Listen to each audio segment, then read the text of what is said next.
जो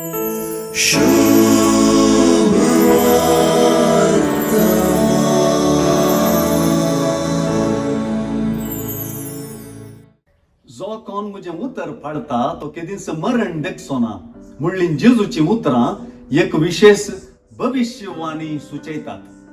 तेच परी ही उतरां देवातय वा जेजूतय संबंधाक करी वाटी सुचयतात.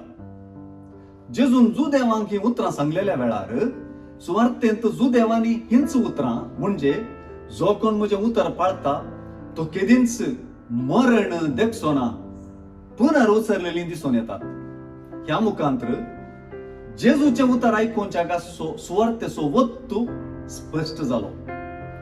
जुदेवांक जेजूची उतरां समजोंक ना तरी तांची सावालां बरीत उतरां आमकां जेजू विशीं आनी बापा विशीं जायत्यो संगती कळीत करतात.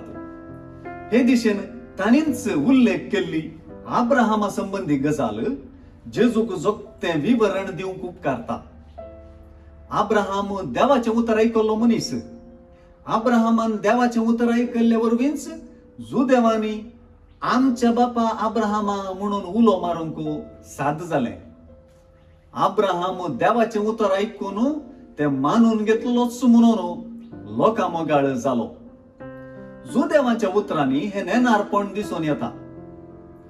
जेजू मुखांतर व्यक्त जावचें देवाचें उतर देवा बापाकच उगडापें करता. जेजूक वळखल्या शिवाय बापाची वळख जावंक साध्य ना म्हणून सुवार्ता रुजू करता. सतत हांव तुमकां सांगता आब्राहामाच्या आदींच हांव आसां म्हणली उतरां जुआंवचे सुवार्तेचे सुरवातेरच सांगल्ली उतरां उजवाडाक हाडतात.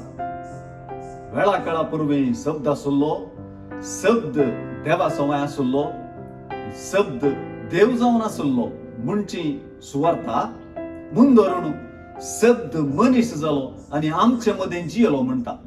ह्या मुखांतर जेजूचे पूर्व अस्तित्व वा आब्राहामा आदींच ताचें अस्तित्व रुजू जाता. जशें जेजू बापाक वळखून ताचें उतर पाळता तशेंच आब्राहामानी देवाचें उतर पाळ्ळें. हीच देवाचें उतर पाळपाची चाल सर्वांनी पाळूंक जाय म्हणून जेजू उलो दिता. हे उतर जेजू मुखांतर परगट जाता म्हणचे महत्वाचे. जो कोण म्हजें उतर पाळता तो केदींच मरण देखसोना वा जो कोण जेजूचें उतर पाळता तो जिवीत जोडटा म्हणची भविष्यवाणी आज आमचे थंय खरी जावंक जाय.